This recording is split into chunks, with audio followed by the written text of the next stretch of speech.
Prioritize me over your mother. Get to the family gathering now.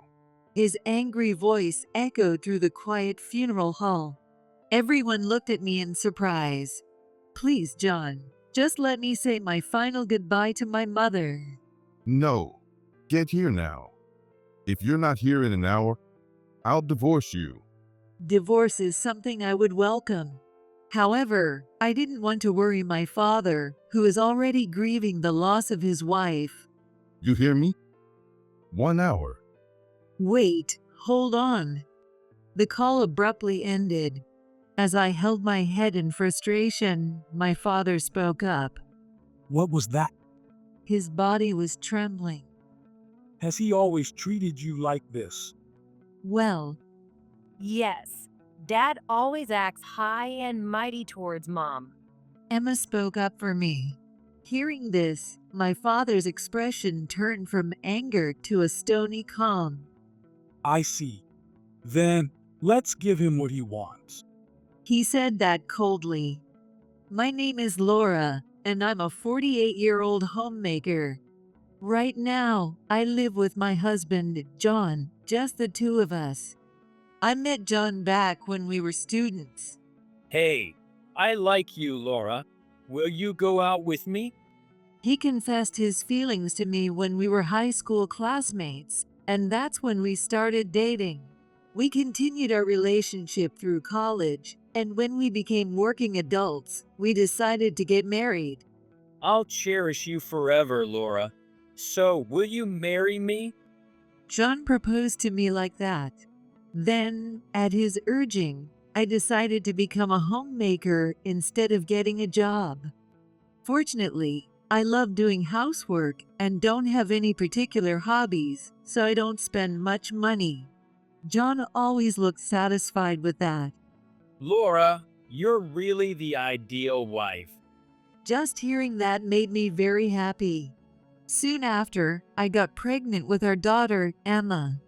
Both John and I, as well as our parents, were overjoyed. Mom, let me help. My daughter, Emma, grew up to be a kind child who would follow me around, trying to help. Gradually, her kindness extended beyond me to others as well. If she saw someone in trouble, she would actively offer help. She had a strong sense of justice too, often confronting bullies head-on and coming home covered in dirt. You were really a tomboy back then. I kind of remember. Sorry for causing so much trouble. My proud daughter, Emma, grew up and left home when she got married. Since then, it's just been John and me. One day, while I was cleaning as usual, the intercom rang. Oh my God, here we go again. I checked the monitor and, as expected, it was John's mother, Mary. I sighed as I opened the front door. How long does it take to open the door? You're really slow. Mary complained as soon as the door opened and walked in. She marched into the living room, turned on the TV, and asked for coffee. I sighed again at the sight. I've always been troubled by Mary's unannounced visits. You're still bad at cleaning and doing laundry. You're really a useless daughter-in-law. And she always complains about my housekeeping. This has been going on for years. Mary dotes on John and sees me, her daughter-in-law, as an enemy. That's why she constantly criticizes me. Maybe it's because you can only give birth to daughters. Mary is also not happy that I've only had Emma. It's really a disgrace not to have a male heir. Even though there's nothing specific to inherit, Mary uses this to berate me. I suffer from secondary infertility. No matter how hard I tried, I couldn't have another child. Mary nags about this constantly. I always listen to her snide remarks in silence. I used to argue back. Shut up. Just listen to me. But she'd just yell and throw things at me, so I started keeping quiet. Honestly, I don't want to let her into the house. However, if I don't, she rings the intercom repeatedly and starts shouting.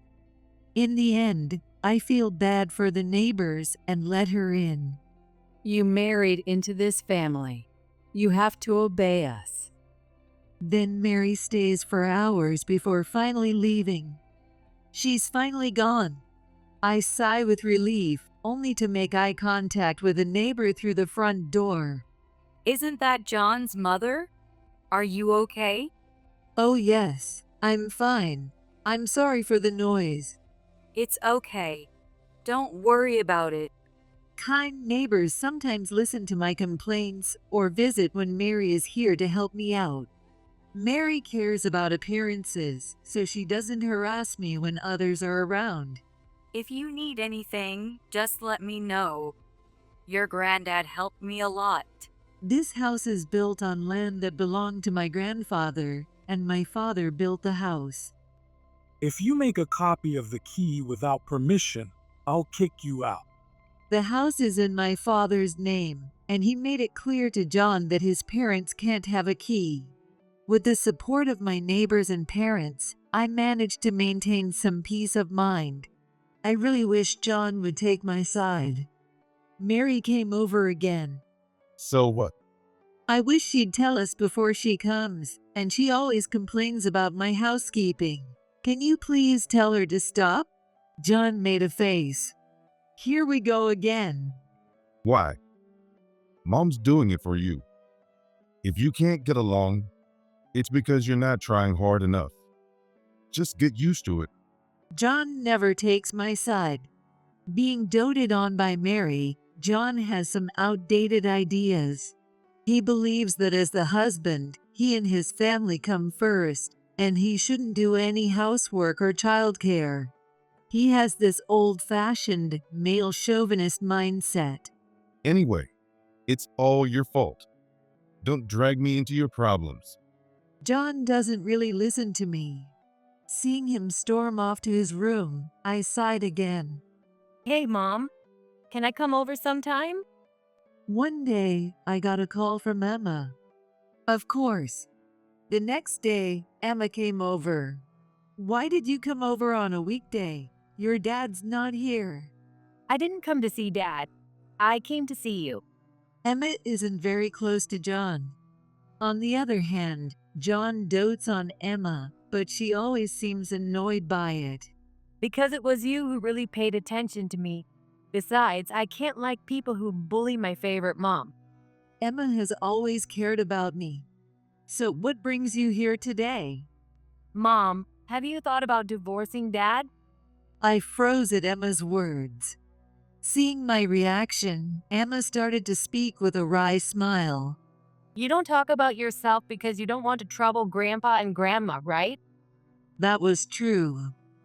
At first, I thought about consulting my parents.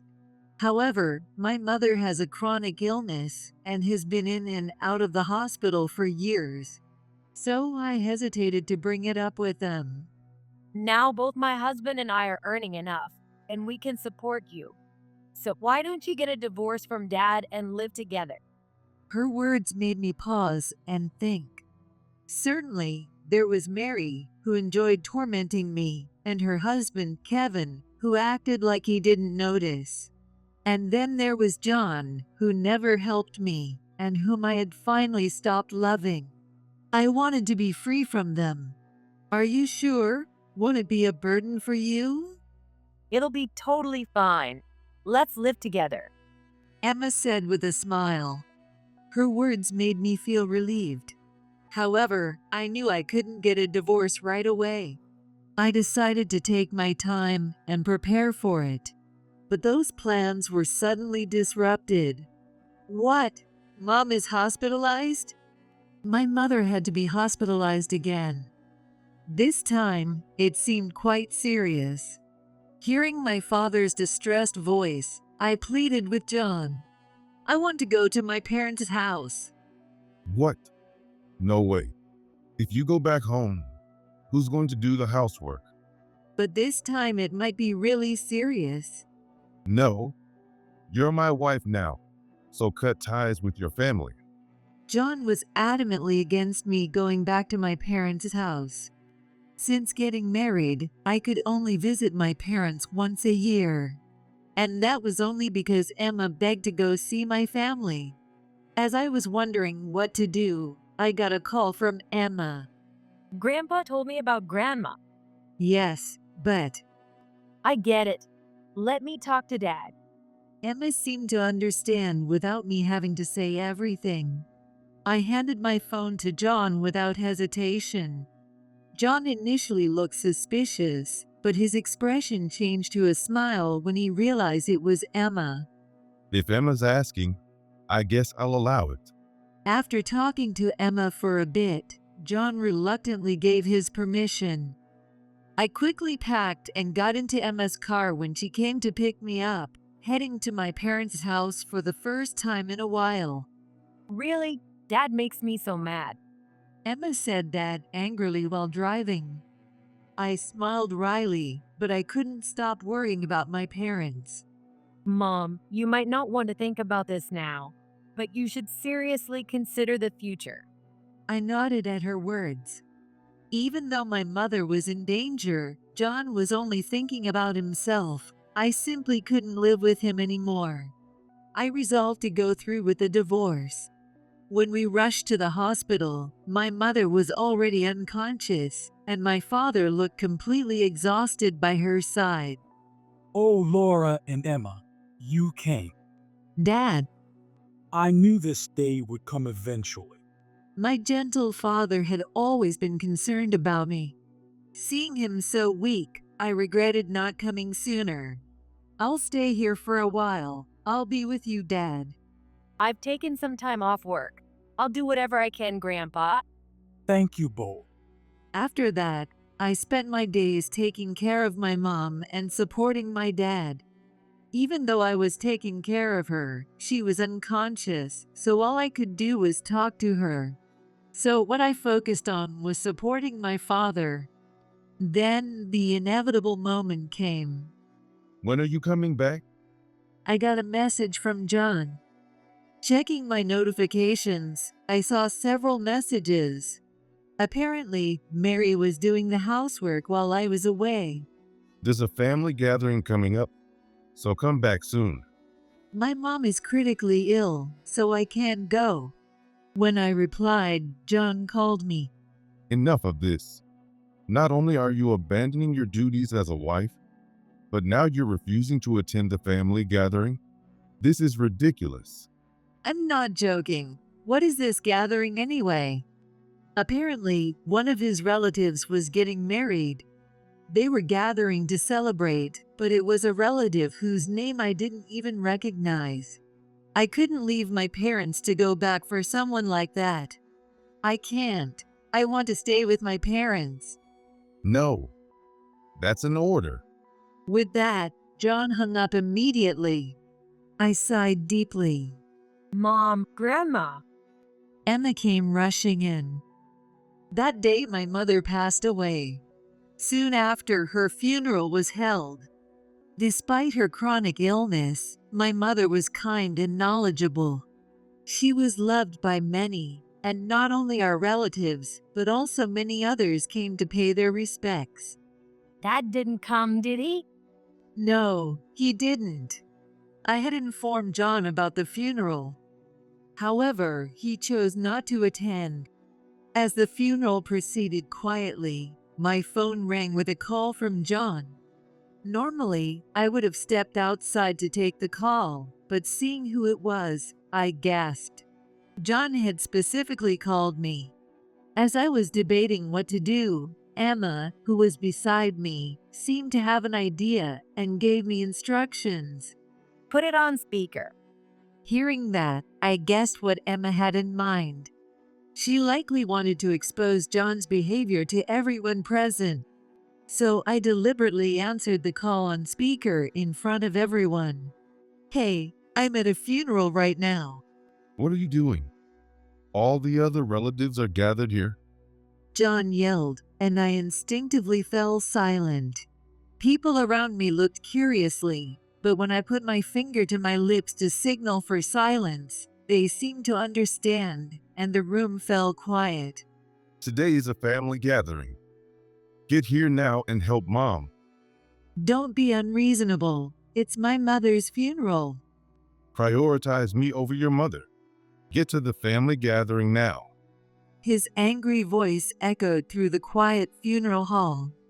Everyone looked irritated at John's incredibly selfish remarks.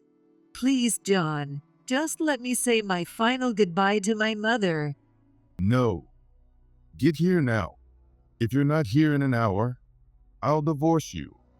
Divorce is something I would welcome. However, I didn't want to worry my father, who is already grieving the loss of his wife. You hear me? 1 hour. Wait, hold on. The call abruptly ended. What was that? As I held my head in frustration, my father spoke up. His body was trembling. Has he always treated you like this? Well, Yes, Dad always acts high and mighty towards Mom. Emma spoke up for me. Hearing this, my father's expression turned from anger to a stony calm. I see. Then let's give him what he wants. He said that coldly. An hour later, still in our funeral attire, my relatives and I arrived at John's family home. You're late. What? When I rang the doorbell, Mary appeared with an angry expression. However, seeing everyone gathered behind me, her body stiffened in shock. Ignoring her, we all entered John's family home. As we moved toward the noise, I saw men laughing crudely, likely drinking. Meanwhile, the women, seeing us, stepped aside in silence, their expressions surprised. Sorry to keep you waiting. You're late. What the? John turned around at my voice and froze. His expression was just like Mary's. The relatives, who had been lively, were surprised to see us, all dressed in suits. What's with the outfits? And why is it not just you, Laura? You told me to come immediately, even though it was during my mother's funeral, so here I am. Since there was something more important than my wife's funeral, we all decided to come. We smiled at John, but no one's eyes were smiling. Noticing this, John mumbled and looked away. Well, that's... All right then. Would you mind telling us why you called Laura away?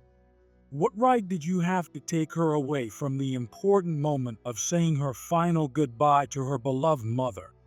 Though my father was smiling, the pressure he exerted was terrifying. Well, Laura is my wife, so... So being a wife means you can do anything to her.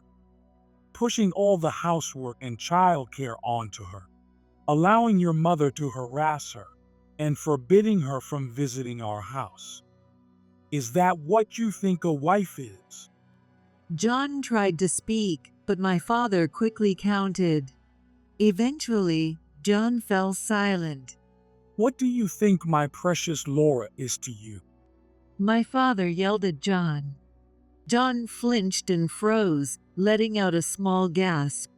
Stop it. You're scaring John. Mary rushed in. While she glared at my father, he returned her gaze coldly. It's only natural for a wife to obey her husband's family. What era do you think you're living in? Human rights are defined by law, and your statement is in direct contradiction to those laws. Are you aware of that? My father immediately countered Mary's words. Clearly, he was extremely angry about the situation.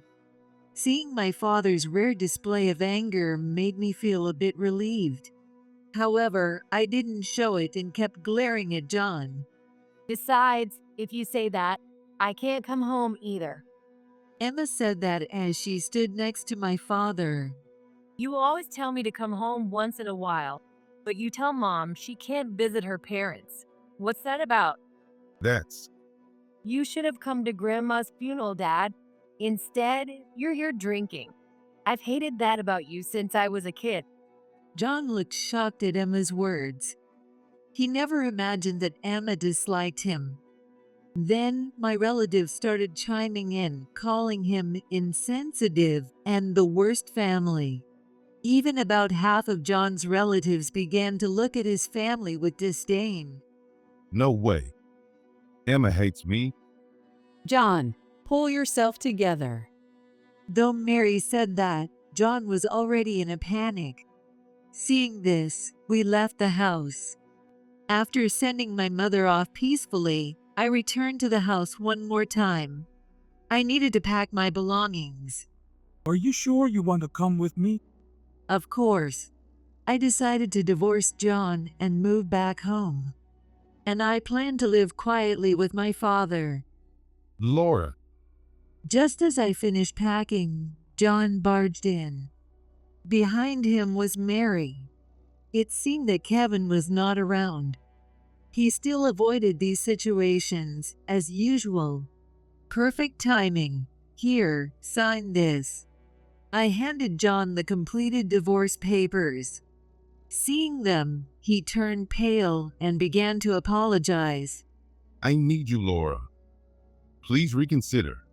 No, I have no love left for you. Wait, Laura. We'll forgive you for everything. So you should forgive John too. Something snapped inside me at Mary's words. Who do you think you are to forgive anyone? What? I don't need your forgiveness for anything. Mary flinched as I suddenly yelled. Ignoring her, I began to let out everything I had been holding in. Even though I repeatedly told her to call ahead, she always showed up unannounced, and I hated it. Every time she complained about my housekeeping, it made me uncomfortable. Whenever I went to Mary's house, she treated me like a maid and never gave me a break. I directed all my pent-up frustrations at John and Mary. Why on earth should I need your forgiveness? Well, If anything, it's you who should be asking for forgiveness. You should be saying, "I'm sorry for staying at your house for hours without notice, complaining about everything, and treating you like a maid." Mary fell silent at my words. Well, maybe it was because my father was standing next to me, glaring with a cold smile. John, I can't leave my precious Laura in your care any longer. Get out of this house. What? The house is in my name, so it's you who needs to leave. John turned pale, perhaps having forgotten this fact. Get out now. My father ordered John and Mary out. Wait. Laura, please reconsider. Wait a minute. Before you leave, just sign the divorce papers. John looked hopeful when I stopped him, but his expression quickly fell when he heard my next words. Finally accepting it, John signed the divorce papers. I'm so glad the divorce is finalized. Yes, truly. As my father and I shared a laugh, we heard commotion outside. We looked out the window to see what was happening. Why did Dad leave us behind? It seemed they had come in a car driven by Kevin. Apparently, Kevin left while they were arguing with us. After some more commotion, the police, called by our neighbors, took John and Mary away. They're noisy to the end. Watching this, I muttered. Then, after everything quieted down, I took my belongings and returned to my parents' house. Oh, it's a message from Kevin. When I checked my phone after returning home, there was a message from Kevin. I'm sorry I couldn't protect you, Laura. The message contained an apology. Kevin had left early to buy time for the women in John's family to escape. Apparently, some of the women had stayed behind at John's house under the guise of cleaning up. It seems that our arrival woke up the women. So they all escaped while Kevin was buying time. It turned out that Kevin had been marginalized in the household due to Mary's schemes. Everyone had been ignoring him. This time, Kevin had taken his revenge on Mary. I might have misunderstood Kevin. No, it's true he didn't protect you.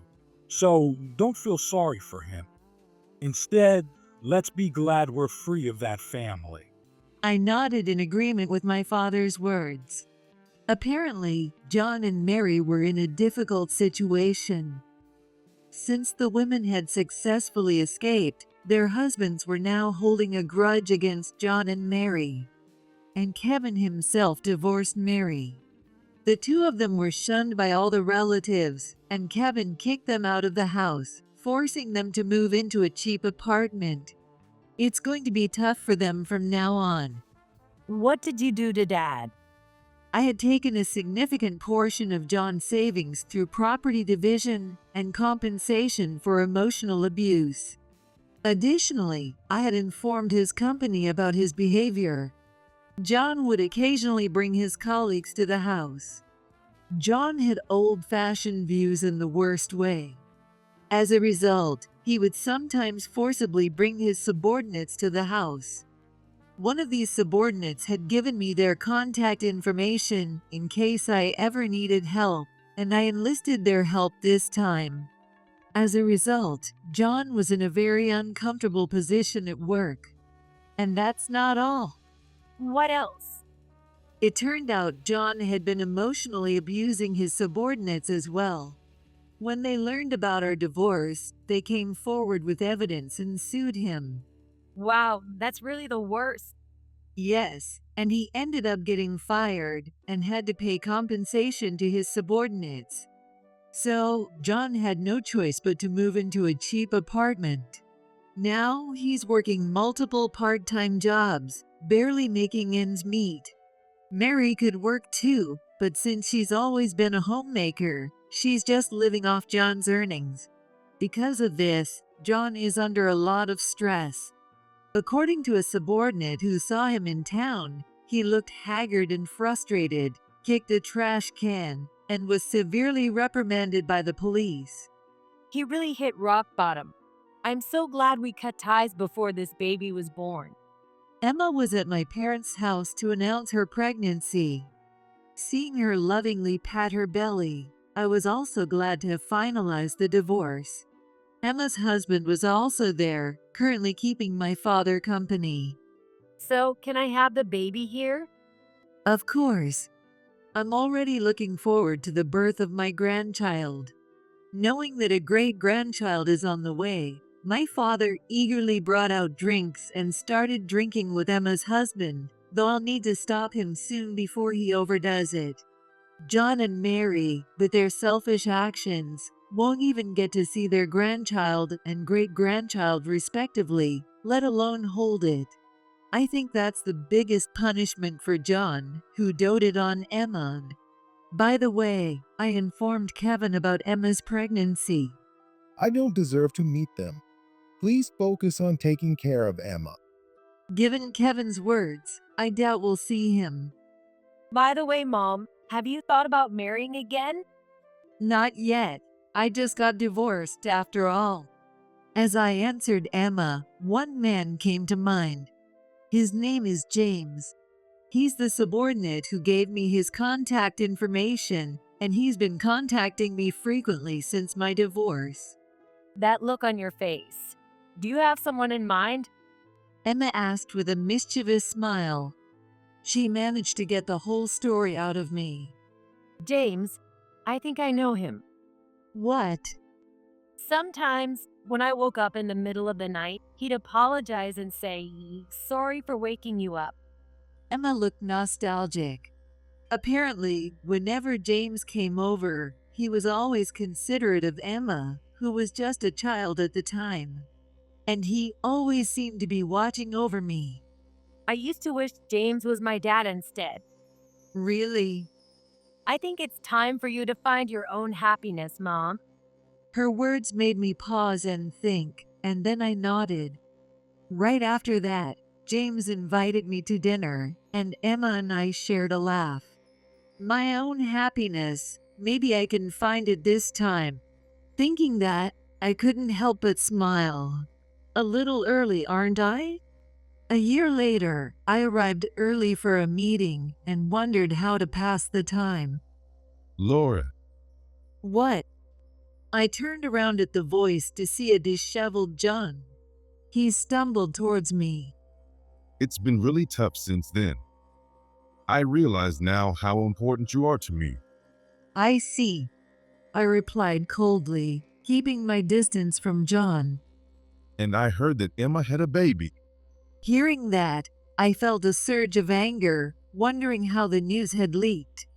Emma is currently busy taking care of her newborn. I can't let John disrupt her life. So what? It has nothing to do with you. Yes, it does. If you and I get back together. That's out of the question. At that moment, someone put an arm around my shoulder. Looking up, I saw James glaring at John. You, James? My subordinate? Not anymore. I'm your former subordinate, and I'm now in a serious relationship with Laura. John's face fell in despair at James' words. A year ago, when James invited me to dinner, I accepted, and we met. He confessed that he had fallen in love with me at first sight and had been harboring feelings for me ever since. After that, we decided to start dating. This can't be. I will make Laura happy this time, and I will cherish Emma's child as my own grandchild. You no longer have a place here. With James' firm declaration, John stumbled away. He would never appear in front of me again. So, Laura, Yes, will you marry me? James asked, looking a bit shy. I nodded, feeling a bit shy myself. So we're engaged now. Wow, congratulations. That's wonderful.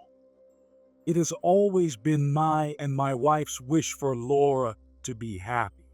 When I reported the news at home, my father and Emma congratulated us.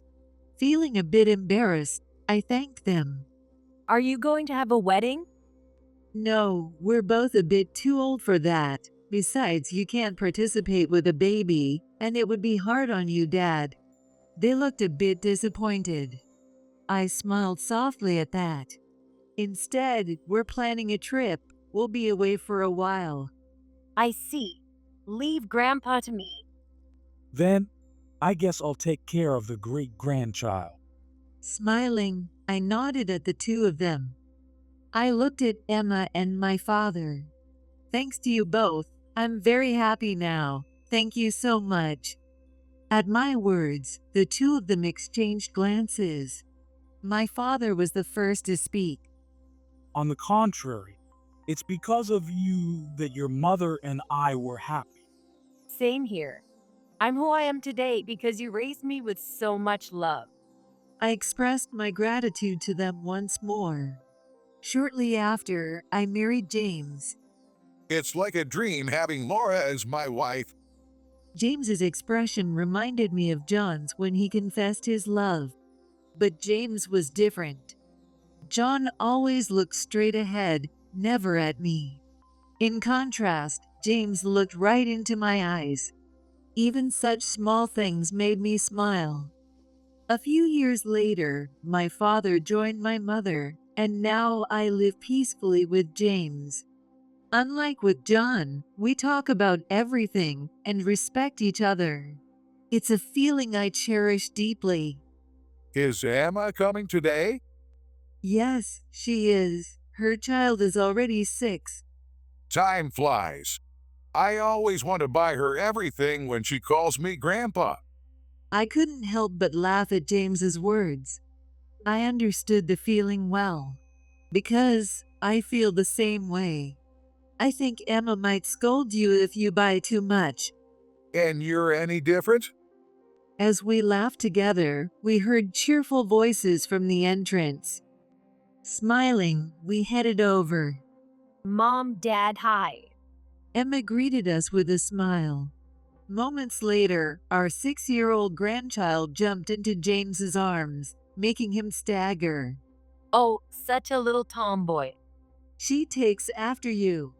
Emma let out a dissatisfied sound at my words. When I burst out laughing, everyone else did too. I thought to myself that I wanted to protect these smiles forever.